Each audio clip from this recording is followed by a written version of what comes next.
What's cracking, everybody? XehrFelrose here, bringing you some Pokemon Go content.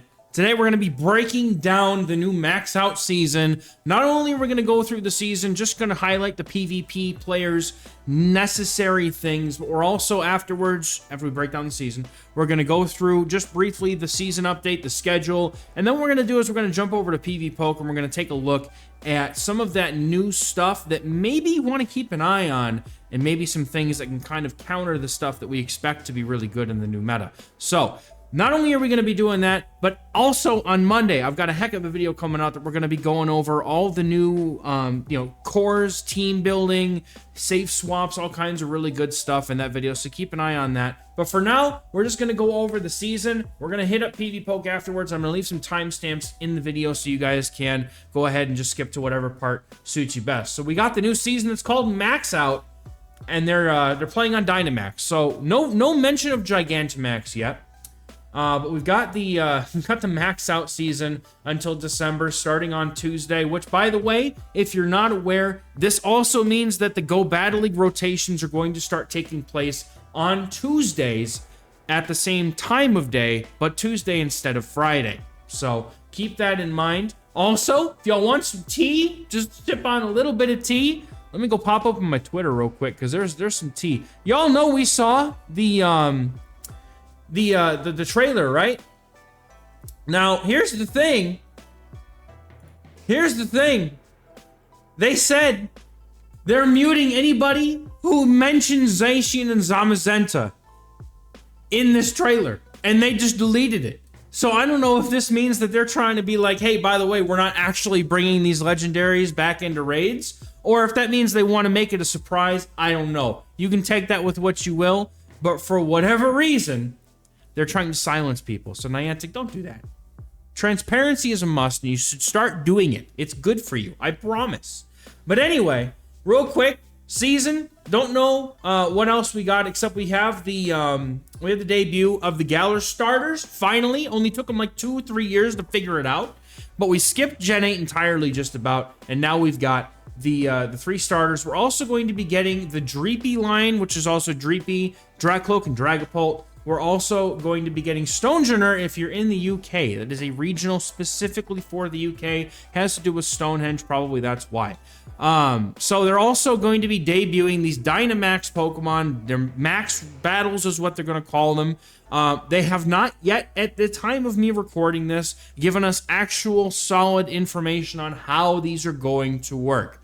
However, all they've given us is that you can collect max particles from these new POIs called Power Spots. So in addition to gyms and Pokestops, we're also going to have these things called Power Stops, which you can grab max particles from, and those, I'm assuming, are going to be a currency that we're going to be using to do Dynamaxing with our Pokemon. Again, there's no Gigantamax, and if you're not familiar, maybe you missed Gen 8, maybe you didn't play Sword and Shield, or haven't gotten to it yet. Basically, there's 2 kinds of maxing, right? There's Dynamax, which the Pokemon just gets really big, and then Gigantamax is specific to certain species of Pokemon that changes their actual appearance and gives them unique special moves. Charizard, Blastoise, and Venusaur, as well as a handful of other Pokemon, are able to Gigantamax, but in this case, it looks like they're only giving us Dynamax at this time. So I would expect them to probably start drip feeding us the Gigantamax raids, kind of like they have with the Mega raids. That would be my expectation on how we're going to get those things.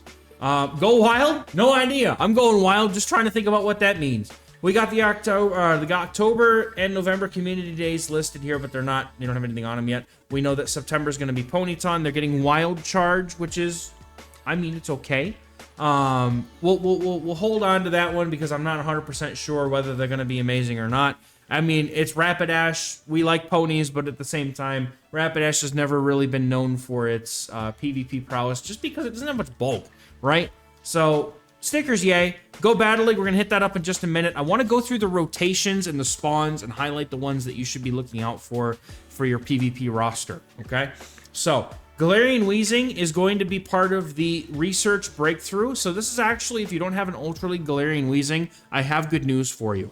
The Raid IV Galarian Weezing gets to just about level 50 in the Ultra League, meaning that you can get a Raid IV. I have lucky spread personally. It's like a 12, 13, 14. or something like that is the one that I have. It's not optimal, but it works just fine. You don't need to min-max Galarian Weezing that much unless you want to, but even then, the rank 1 is like 915, 15 or something, so it's close enough, and you can get good IVs from the research breakthroughs here. There's also going to be Zhangmo, and everything here except Excadrill can be shiny, because apparently they haven't released the, they just said, no, we have shiny Drillbur in the game, but no. I don't understand it, man. It doesn't make sense to me. So there's going to be some of the usual biome spawns, right? So we're going to be flipping through these right quick. Gengar, with the boosted Shadow Punch in the season. Again, we're going to get to the buffs and nerfs in a bit here. Gengar is going to be solid to be looking for here. Beldum, if you need a Metagross for Master League, Master Premier. Trubbish gives you boosted Stardust, so that's a good one to catch whenever you see one. And that's pretty much it here. Obviously, they're going to be like, and more. And who knows what and more means, but for the ones that we have in front of us here, this is what we're looking for. So a reminder that Pinsir has a Mega Form, if you're into it. Hoppip, I would definitely be looking to get a good Hoppip, a good Jumpluff for Great League if you don't have one already. Jumpluff is looking to be extremely strong in the new Great League meta, so it's definitely worth a snag. Shroomish gives you bonus Stardust. Emolga is always kind of okay. It's not getting a buff or a nerf, it's just kind of okay. And Chargebug is still going to be really strong in the Great League meta. It did not get nerfed by anything. And I mean, with more Feraligatr being out and about, as Feraligatr is going to be one of the most dominant things in the meta, Chargebug is going to be a solid counter to it. So absolutely worth grabbing a good IV Chargebug if you don't have one already from the Calm Day. Also, just so you know, also if you missed it, just in case, Volt Switch is the preferred fast move on Chargebug, and it is Legacy. So keep that in mind. In the mountains, Sableye is spawning. I'm going to say this right off the top. Sableye is going to be preferred to be either Shadow or you want Purified Sableye. Your regular Sableye is kind of like a middle child between the two, where it's not as good as the Shadow, but it also not having the Purified return coverage does not really help it as much. The boost to Power Gem means that if you have a regular Sableye built, it's useful. But I would not go out of my way to build a regular Sableye. I would get a Shadow or a Purified version if I was going to build one right now. Onyx, you have good Steelix is going to be good in Great League and Ultra League, so it's worth grabbing. And then Unova Stunfisk is a good meta, good anti-meta, good core breaker in both Ultra and Great League. And then Golett getting that buffed Mud Slap, going to be really strong in the Halloween Cup, I have a feeling. So keep that in mind. If you find Golett's good, go hunt those IVs. Also, Golett's going to be in the Ghost Rockets as well, if you're looking for a good Shadow Golett. In the beach and water biome, Staryu boosted Stardust. Lapras has always kind of been okay. It has definitely been kind of pushed out of the meta for the most part, but Lapras is still okay to have a good one. Ducklet, if you're a little cup person, Ducklet's going to be fantastic in most little cups.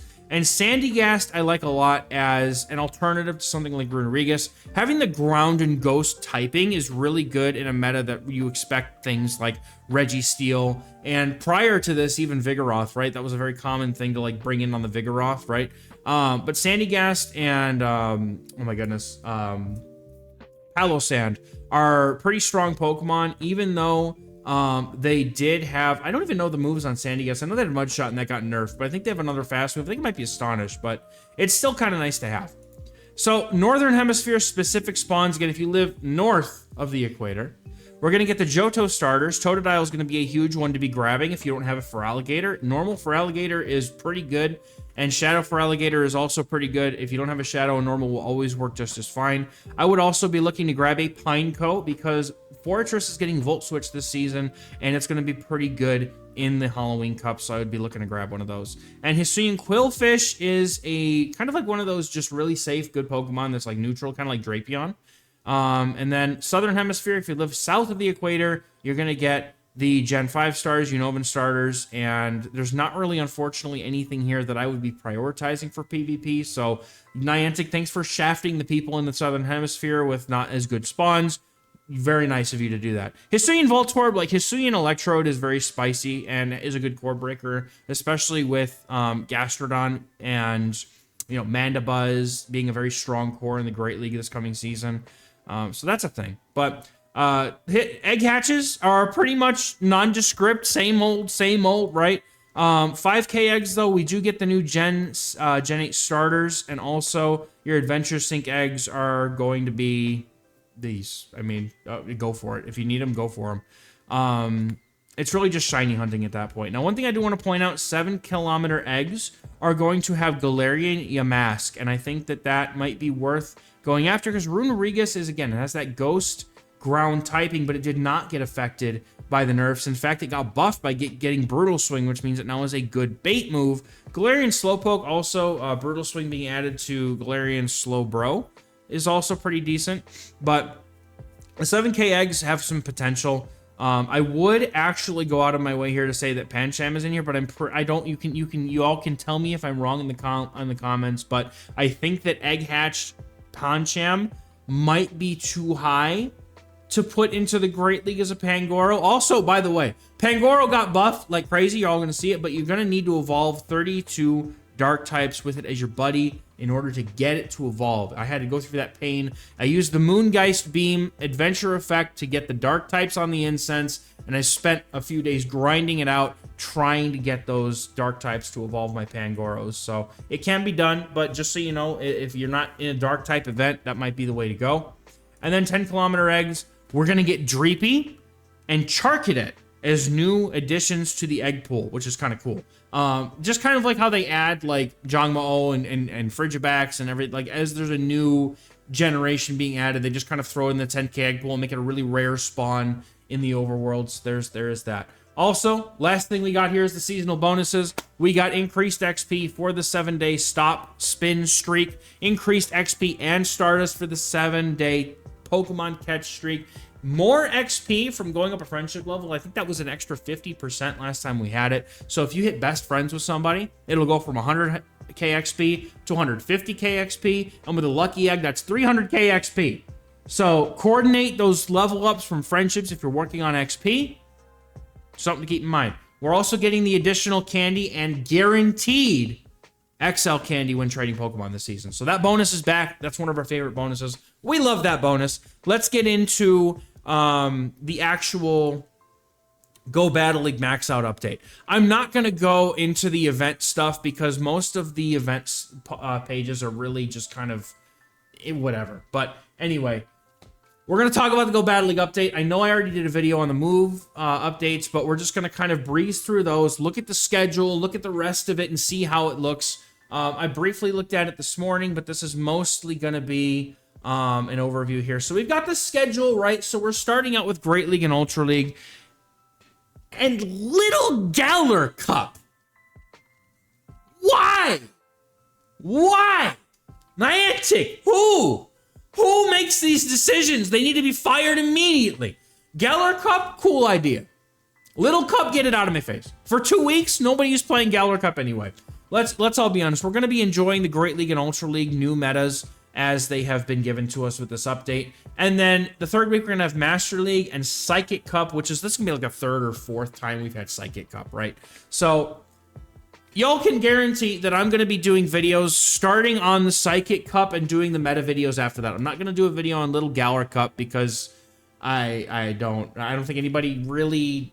I mean, if you're going to play it, that's fine, and I appreciate and I understand and respect that people will enjoy that cup. But I don't want to get into that because Great League and Ultra League are going to be vastly more interesting with all the new updates. So just keep it at that, right? So then we're going to get all three leagues back with a 4 times dust rewards for the last 2 Master League weeks. It's pretty much every Master League week you get 4 times dust. Then we're going to get Great League in the Galar Cup Great League Edition, which is okay. I'm fine with this, right? Then we're going to get the Ultra League and the Sunshine Cup. Now, Sunshine Cup is a returning format, and it's running alongside Ultra League. Now, I'm starting to notice a trend here. There are no 2-week Great League formats. We're not doing 2 weeks of, like, Psychic Cup. We're not doing 2 weeks of anything. I like this change because y'all know how stale these limited formats get when you run them for 2 weeks straight. They just get painful.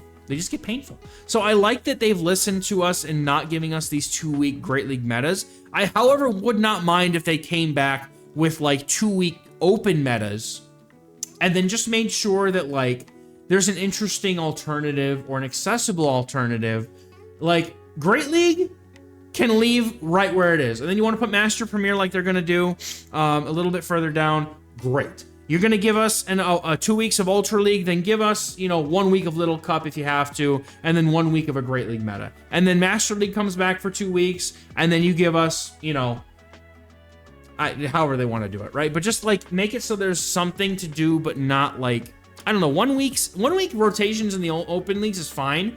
It just feels like as soon as you start to get into a rhythm, they take it away from you, and now you got to do something else. It's just, I don't know. It's maybe this is me. So Master League and Halloween Little Cup Edition. This is a big misstep in my opinion. And I'm going to tell you why. Because I think that most people are going to hate Little Cups. Like, I know that there are some of you out there who like them. And I'm just speaking for like a vast majority of those who enjoy Go Battle League. They probably don't. Like, if you had a choice between a Great League and a Little Cup, you're probably picking Great League, right? And so what I would have liked to see them do here is put the Great League Halloween Cup with the Master League, and then put the Little Cup with the Great League Remix. I just swapped the two. Just swap them. Because I feel like that would have been a lot better and more diverse, right? Because if somebody doesn't want to play Master League, I don't want to invest in Little Halloween Cup. Like, I just don't feel like that's going to be worth my Stardust. And I personally, I mean, if y'all have been following the channel for the last couple seasons, you know that my luck in Master League is god awful. So I that feels like a week off to me almost, and I don't like it.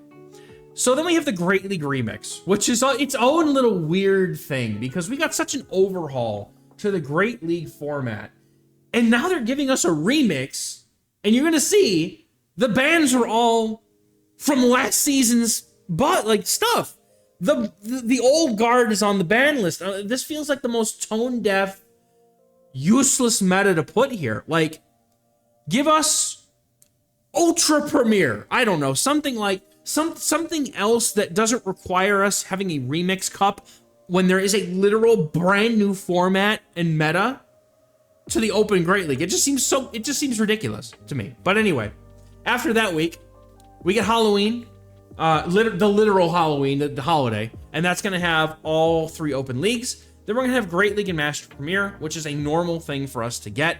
And then we're going to have the Ultra League and the return of the Willpower Cup, which is going to be a cup of Psychic, Dark, and Fighting types. It's going to be an interesting meta for sure. I remember it was interesting last time, and then at some point it just evolved into this like Bite, Shadow Drapion, Bite, Shadow Skuntank nonsense, or no, maybe it was Ice Fang. I don't know. It was some degenerate fast move thing that ended up happening towards the end of the cup. But anyway, yeah. So we're gonna get the return of the Retro Cup alongside Master League, and I think it's gonna be really, really fun. I love the Retro Cup. I missed the first run of the Retro Cup when it was good. Now it's not so good, but we'll see how they do it. And then we're gonna have the final week of the season, which is gonna be all 3 open leagues and Catch Cup. Yippee. All right, so we're going to be getting a Go Battle weekend. That's going to be the first weekend of November where we had all 3 open leagues. It's going to be this week right here. So it's going to be all 3 open leagues for the Go Battle weekend. We're going to get the usual 20 sets a day. It's not going to be like 5 days long like the one we had this past season was. It's just going to be 2 days. It's just the weekend. But you're also going to get the we're going to get the costume part for, what is his name? I don't remember his name. Alistair, that's his name. That's my son's middle name. Would you look at that? Spelled differently, but that's cool. And then there's going to be the research that we usually get, and then the IV floor of Pokemon caught during the Go Battle League rewards will be lowered unless it's a legendary. So anything goes for IVs when it's a non-legendary, but for all the legendaries, their floor is going to be 10, 10, 10, just like it usually is. And then they'll have a paid timed research where you can get 3 rare candies, a star piece, and 30,000 dust. Where are the rare XLs, man? Where are the rare XLs? We are 4 and some years into level 50. Why are rare XLs not just dropping out of the sky by now? Somebody needs to make that make sense to me. All right. So rank up encounters are changing a little bit, and I like to see this, right? So we're going to have a guaranteed Galarian Mask starting at rank 1, and it can be shiny. We're going to get a guaranteed Haunter. We're going to get a guaranteed Jangmo. Then at Veteran, we're getting a guaranteed Dragonite. And Frigibax is going to be guaranteed to anybody who hits Expert. And as always, they have the shiny eligible Pika Libre at Legend rank. The standard encounter pool is widely unchanged here. We're gonna have Machop, where the buffed Karate Chop Machamp, so this is a good opportunity to get him a Karate Chop Machamp. Wobbuffet is a weird one to me. There's really no point. It got nerfed with counter, and it's otherwise bad, so I don't know. Mienfu, however you say it. Somebody can let me know. I don't know. Correct me if I'm wrong. Got the Force Palm and Brutal Swing added to its evolution, Mienshao, so maybe, okay. Skwovet, Wooloo are on theme. Also, both have been nerfed by Body Slam being nerfed, which we're gonna get to. So that's kind of funny. But they're still there. Like, let's be honest here, all right? Body Slam being nerfed is a good thing. It was really oppressive. It was really efficient. It was always good.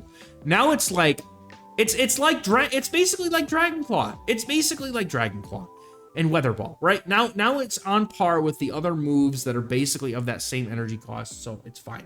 It's fine. It just means that things like Lickitung and really thick, bulky things that use it are not going to be as dominant, like Greedent in the Ultra League and Lickitung in the Great League. Frillish, man, right after Surf got changed, that's good. Carbink is number 2 on the Great League rankings, but it's still bad Pokemon, changed my mind. Scraggy is really not going to be useful anymore. Galarian Stunfisk might be good depending on what they do with Metal Claw. Phantom, Trevenant's always relevant. They haven't touched Trevenant this season. It's going to be pretty decent probably. And Phalanx is just a weird one. I think it probably has to do with, I think Phalanx is a Galar Pokemon. I think that's probably why.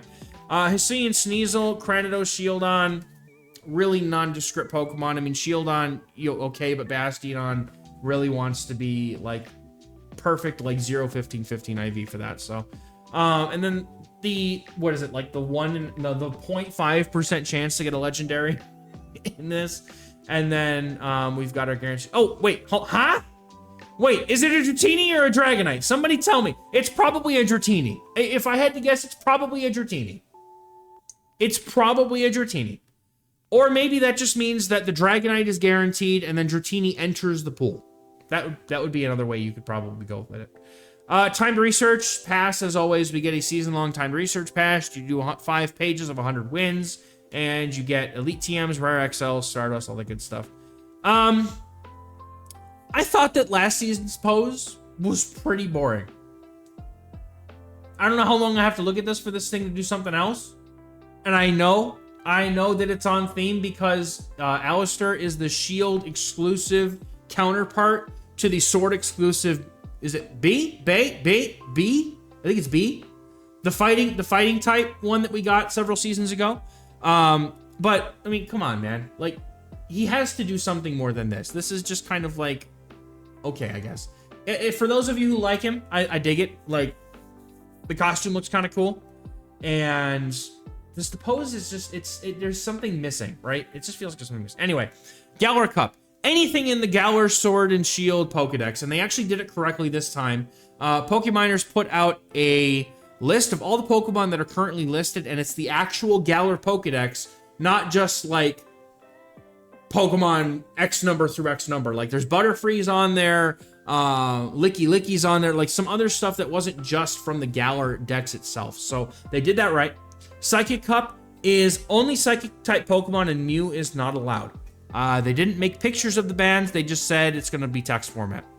Sunshine Cup, only normal fire, grass, and ground types are eligible, and Charizard is not allowed. So that's worth noting. Little Cup Halloween and Big Cup Halloween, the same thing. Poison, Bug, Ghost, Dark, and Fairy types. No mention on whether something can evolve, so it's probably just anything under 500 CP, because they say nothing about the Little Cup being required to be able to evolve, right?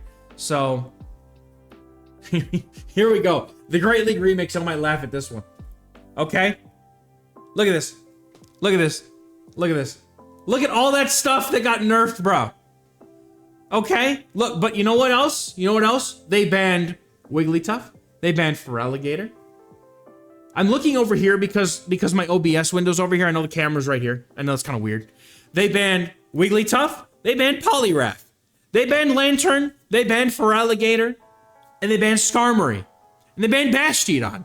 And they actually got Gligar this time. Good job, guys. You got Gligar this time. Unfortunately, Gligar is horrible now and no one's going to use it. So, awesome. But I will take a format without Wigglytuff, Poliwrath, Lantern for Alligator, and some of this other stuff. I will enjoy that format, and this is why I'm kind of mad that, like, they put it alongside Greatly Halloween Cup. I realize that we're 25 minutes in, but this is why I make timestamps, just for those of you who don't want to sit through this for 25 minutes. Master Premier, same as it's always been. Legendary, Mythicals, and Ultra Beasts are not allowed, but anything otherwise goes in Master Premier. Willpower Cup, no bans this time. I think last time, didn't they ban Gardevoir? So this is going to be an interesting cup. I feel like Gardevoir probably just destroys everything in this cup, to be honest. I low-key, I see Metang with Metal Claw being kind of decent here, not gonna lie. Fighting Psychic and Dark type only. No bans, no nothing. Retro Cup, Dark Steel and Fairy type are banned, so it's the original 15 types, and that's it. And then we know the Catch Cup. So real quick, just so you remember, we're getting a combat system update, 60 seconds to 50 seconds for the switch timer. Rock Slide is getting a damage decrease. Wing Attack and counters, energy gens are going down. Dig's power is going down. Parabolic Charge is getting an increase to its damage. Energy cost is being decreased, and it's going to have a chance to increase the user's defense. I feel like that should just be a guaranteed thing, given that electric types in general are so squishy, and the only things that have this move could kind of use the defense increase.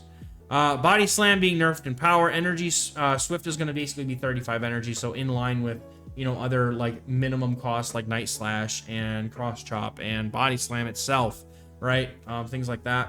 Mudshot is going to, as Rise to Occasion put it, a worse like Powder Snow sort of move where it does slightly less damage, but the energy is going to be the same, at least. If they drop energy by 1, it'll be 8 energy instead of 9, but it'll be 4 power, so it'd be kind of weird. It'd be kind of like a less good like a less good Powder Snow. But like the things that are getting the Mudshot nerf, their pacing probably doesn't get affected too badly, except for like on their way to the big moves, right? Like Swampert still gets the Hydro Cannons and straight 5 Mudshots instead of 5-4, but the Earthquakes are going to be like 9 now. It's going to be ridiculously high to get to a like nuke move with Mudshot. So Future Sight, this is just a Cresselia nerf. It's going down by 10 damage. Fire Spin's getting a buff. You know, Steel Wing is going to be getting a nerf, but Metal Claw will be getting a buff in its place. So Skarmory out. And you might even think that Empoleon's also up, but Empoleon also gets Metal Claw. And if you guys remember in the video that I did when I went over the move changes initially, Metal Claw getting even a 1 energy bump puts it in line with the same energy gains as what Steel Wing was before it got the nerf. So Empoleon is still going to retain mostly the same pacing. So it's just going to be a matter of how much energy they tune it, if it's going to be +1 or +2. If it's +2, it's going to be nuts. But if it's +1, I think that could be fine. Trailblaze's energy cost is going to be decreased. We're going to talk about that in Monday's video. But a couple of really key benefactors of this is going to be Ampharos and Skuntank. I feel like those two are going to be hugely enjoying this because it allows them to pace into almost every Mud Boy really, really well. And also, getting to him Trailblaze in like 12 turns is kind of nutty.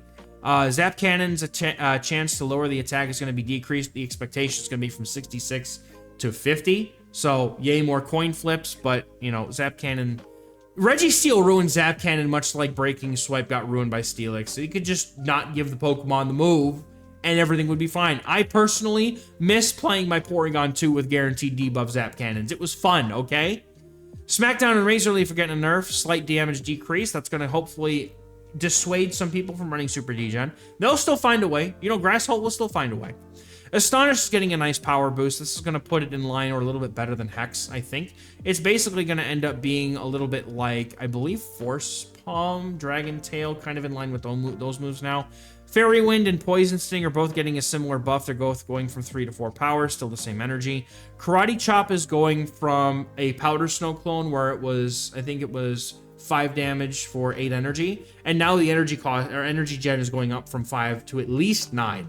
And that means that it's going to be doing the damage that like Powder Snow or even Karate Chop was doing before, but gain the energy that Fairy Wind and Poison Sting and old Mudshot used to. So that's kind of silly, in my opinion. But the thing is that they've also balanced it by only giving Karate Chop to those things that are very squishy.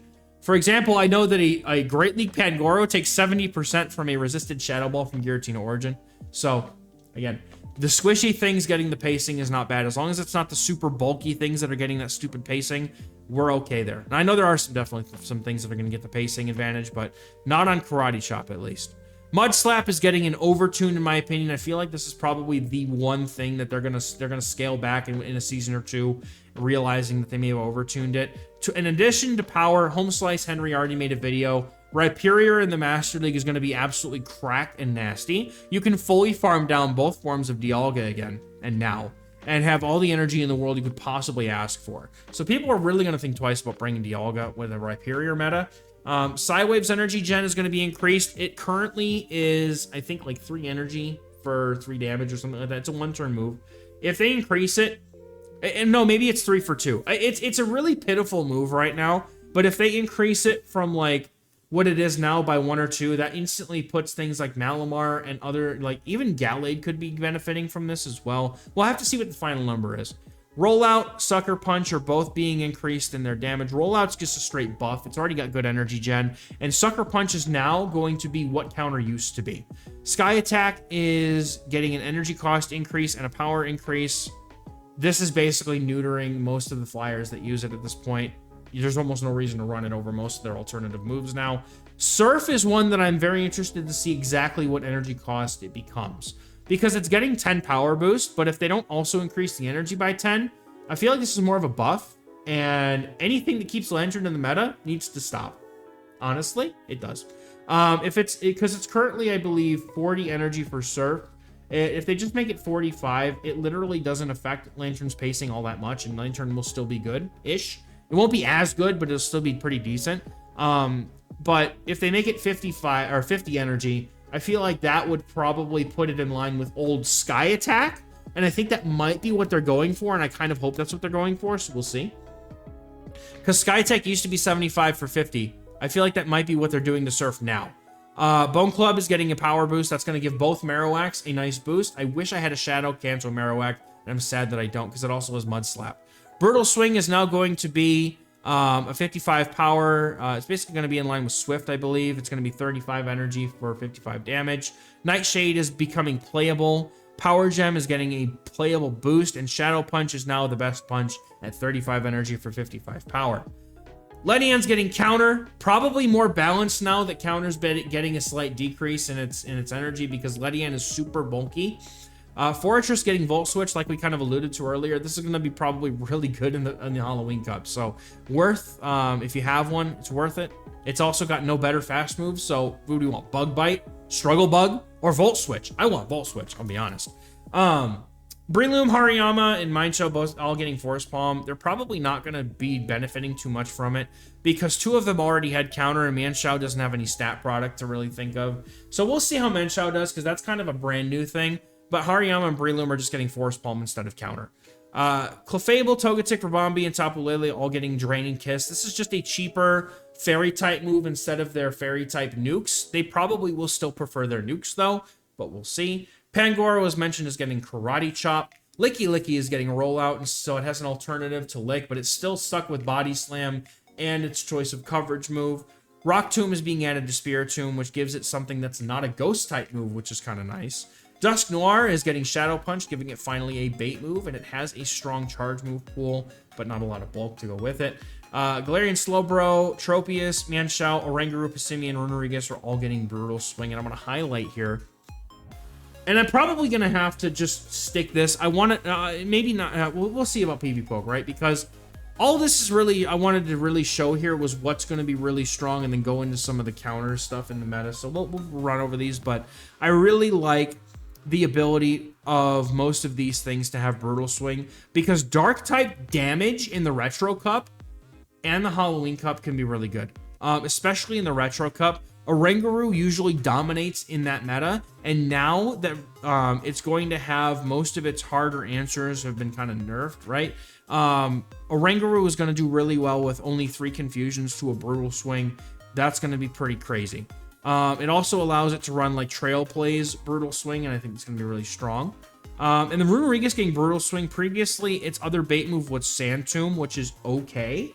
But Brutal Swing allows it to do a have some damage to put out, instead of just touching things with Sand Tomb and making them not take much damage.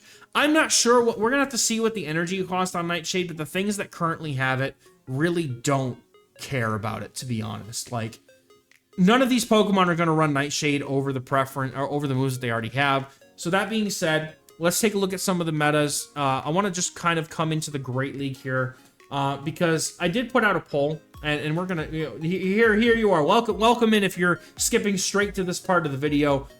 We took some time to go over the move updates and all, and kind of highlight some good things that are coming of this update. But now what we're gonna do is we're gonna go through PVPoke. We're just gonna breeze through the Great, Ultra, and Master Leagues real quick and kind of highlight some picks that I think are gonna be really good anti-meta picks, because I put out a poll, if you guys saw on the channel, just asking what kind of content you guys wanted to see. And there was actually some suggestions of highlight some Corebreakers in the new meta. So that's what we're going to do here. And I think that when we're talking about Corebreakers, there's only one Corebreaker that really stands above the rest, and that's going to be Alolan Sandslash, in my opinion. It's going to be able to play really well into so many of the strong cores in this meta, which are going to be like the Clodsire core with a flyer, right? Clodsire flyer is going to be Clod Flyer core. There you go. We got there. Clod Flyer core is going to be really strong. We're also going to have some Fairy core. Probably not as much with Clefable. Clefable is really hard to core with in this meta, despite being as highly ranked as it is. But if I'm looking through these rankings, the only things that really stand out to me as Sandslash counters are going to be for Alligator, Gastrodon, and where is it? Malamar could be a problem, but also the fighters, right?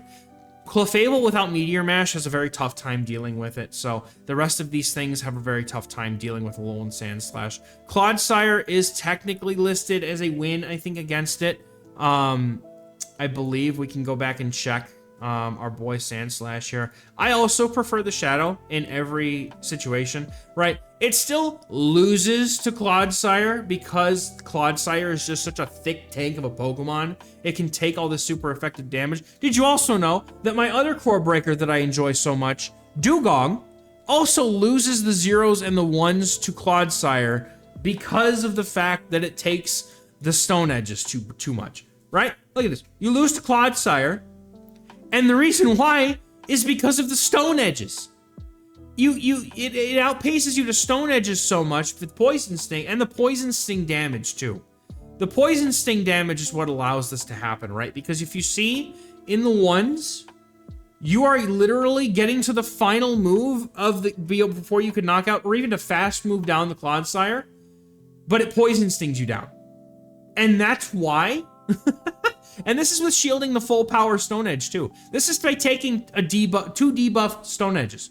That's crazy, dude. Poison Sting, the difference in the damage on Poison Sting is going to be nuts. Now, most of you are probably rocking like rank 1s of these things because Clodsire had a calm day and Dugong is a seriously steep investment. So let's see how the rank 1s do. So fear not. If you have rank 1 Dugong versus rank 1 Clodsire, you comfortably win that matchup. With 4 HP. That's comfortable, right? Comfortably with 4 HP. Now, if you end up in a situation where you definitely need to take Switch, you can play the 2 shields out.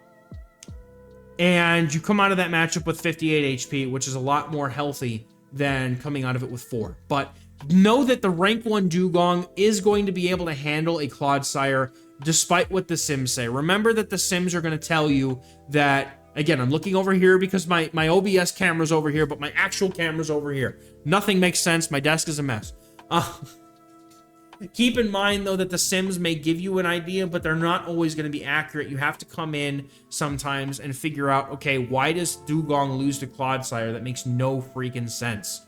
We find out that it's really IV dependent. So with a high-ranking Dugong, you're going to be able to take this matchup, and that's going to be important because if you counter swap into a Clodsire, you have to know that you can win this matchup. If you counter swap into Clodsire, and Clodsire wins going straight Stone Edge, especially with the energy lead, that's a problem. In this case, you can see that there is no energy lead, right? It takes 11 turns, so as long as you don't give the Clodsire 6 Poison Stings worth of energy before you swap in on it, you're fine.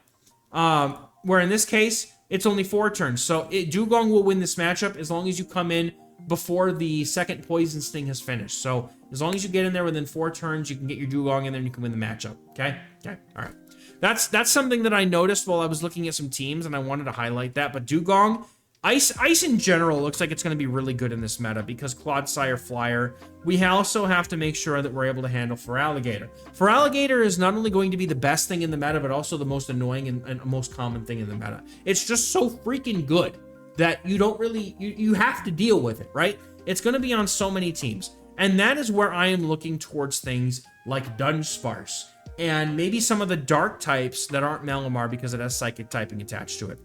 Toxapex, also going to be a very good wall almost to the energy of Feraligatr, as I don't expect them to run Crunch nearly as much anymore.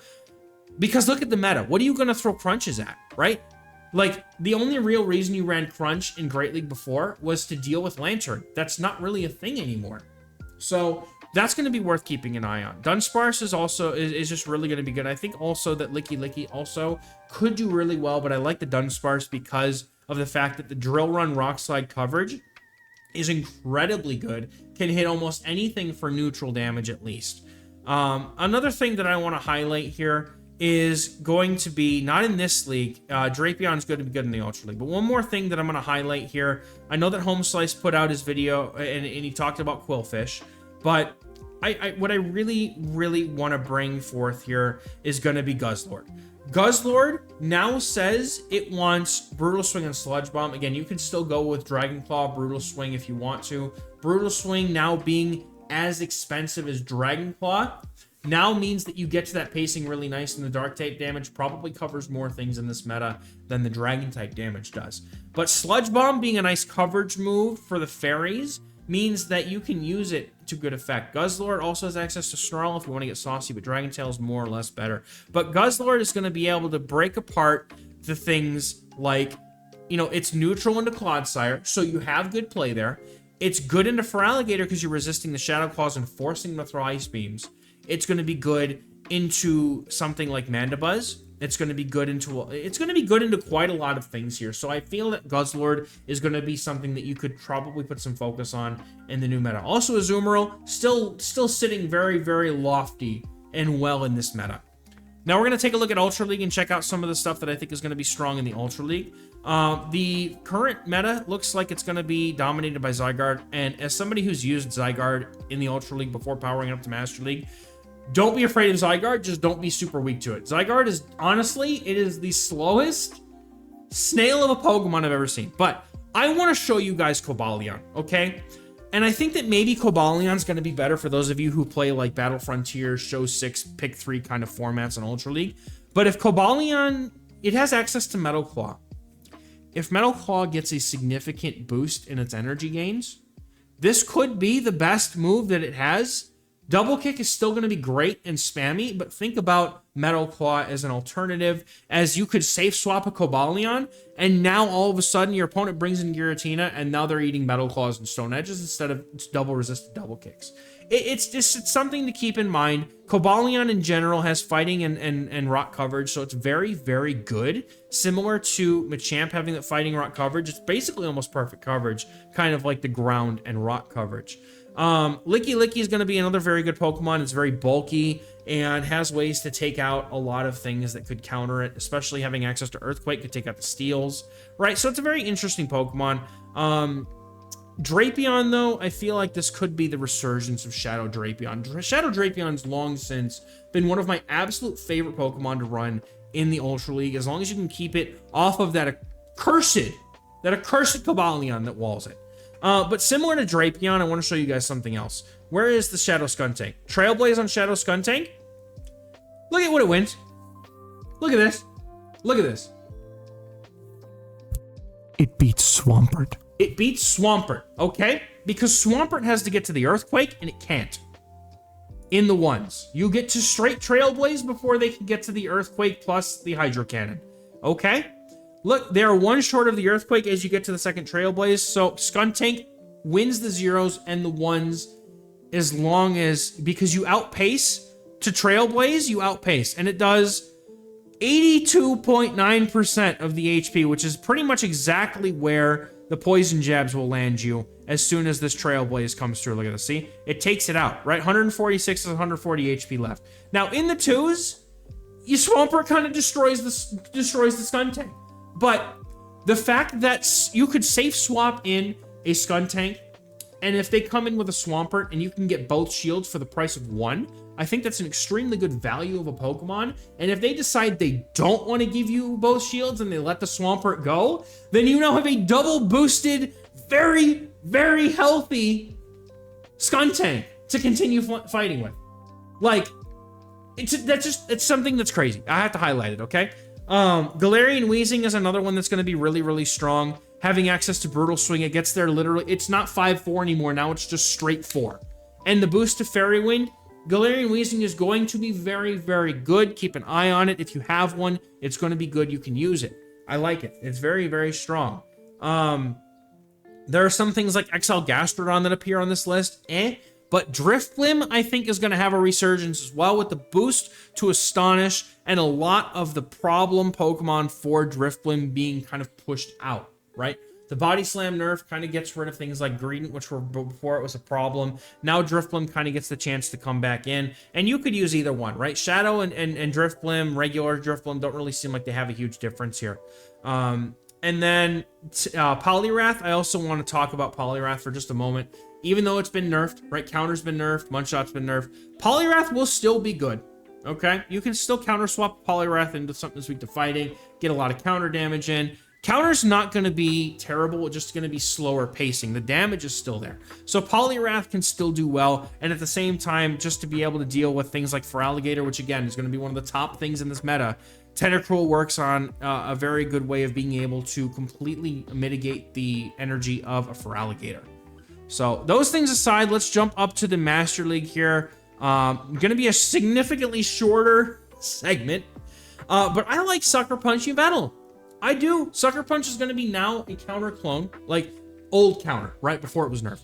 And that's going to put in its place a lot of things like the Necrozmas. It's going to give you a solid amount of damage output on neutral matchups, and just pair it with a couple of things to beat fairies, right? Yveltal is going to be able to do a lot of work here. Going to be able to get to Dark Pulses in 8 and then 7, meaning it's really only losing here to the fairies. It's going to lose to Ho-Oh because Ho-Oh just hits like a truck. And Zygarde narrowly wins this matchup.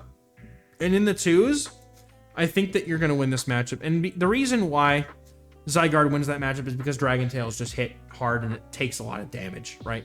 But if you look at Yveltal, I think that's going to be a really strong one. Also, Xerneas is enraged right now. It's going to be very good to have, I think. And look at this top meta, right? Fairy and fighting coverage, especially in a meta where, no, Sierra, I'm not talking to you. She just comes on and is like, yes.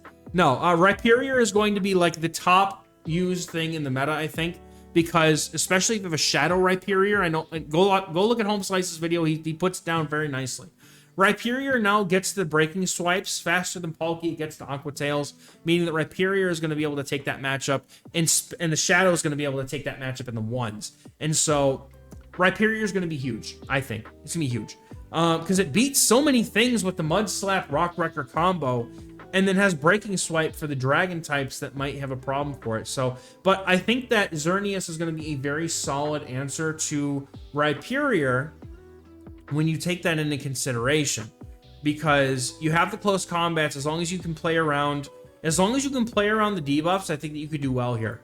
And then one of the other things, obviously, Rhyperior being what it is. And I'm not going to spend too much time on it because I know Home Slice did already. But Rhyperior is going to be super dominant. It's, as he put it, a free-to-play option in a legendary-based meta. Also, those of you who spent all your XL candies or your Stardust on a Therian Landorus, it's still going to be okay. Okay, it's still going to be fine. Mudshot is slightly worse, but Landorus is basically just balance. It's not 10-turn Sandsears, let's be honest, was disgusting in OP. You can still get to Stone Edge. When you get to, it's just instead of 7-6, now it's just straight 7. You get to the Sandsear, it's 6-6-5 or something like that. It's still just fine. Landorus is going to be fine. The pacing is now a little bit less. But that's going to do it for me for today's video. One of the things that I'm going to touch on at the very, very end of this video, because I don't want to bog anybody's time down with it. I appreciate you guys. This is almost an hour long, my goodness. And I appreciate all of you who just sat here and watched this and just listened to it with me. Hopefully I made sense out of all this. I know it was kind of one of the longest videos I've ever put on this channel. But there was a lot to go through here, let's be honest. And one of the things that is a huge benefit of being a part of my Discord server that's gotten through the Patreon and YouTube membership subscriptions that help support me and my family and the channel. One of the big benefits is going to be a whole channel of dedicated space of what do I build? And then another channel of dedicated space of what do I want to have ready for each individual meta. And I'm going to be, that's a Discord exclusive thing that I do every season, trying to, you know, keep it good with the Discord group and make sure that they're fed, right? We got to make sure they're fed. They do the supporting. We got to make sure they're fed. You also get a discount on coaching if that's something you're into. I also coach on Metafy, another benefit too. And you can ping me for questions whenever you want. So if you're interested in just asking, picking my brain and say, hey, is this good? Hey, do I want, you know, just ping me. It's okay. The Discord is open for that kind of thing. So that's just a big list of, there's more benefits. Check out the Patreon and the YouTube memberships are both going to be listed in the description of this video and probably the pinned comment as well. So feel free to please check that out if you're interested. New season means a lot of new stuff and I am excited. I am enjoying this so far and I'm going to be going head first in on trying to get to the bottom of everything that's going to be in this format. But I am going to end the video here at 51 minutes. Thank you all so much for watching. We're going to catch you guys in the next video. Bye-bye.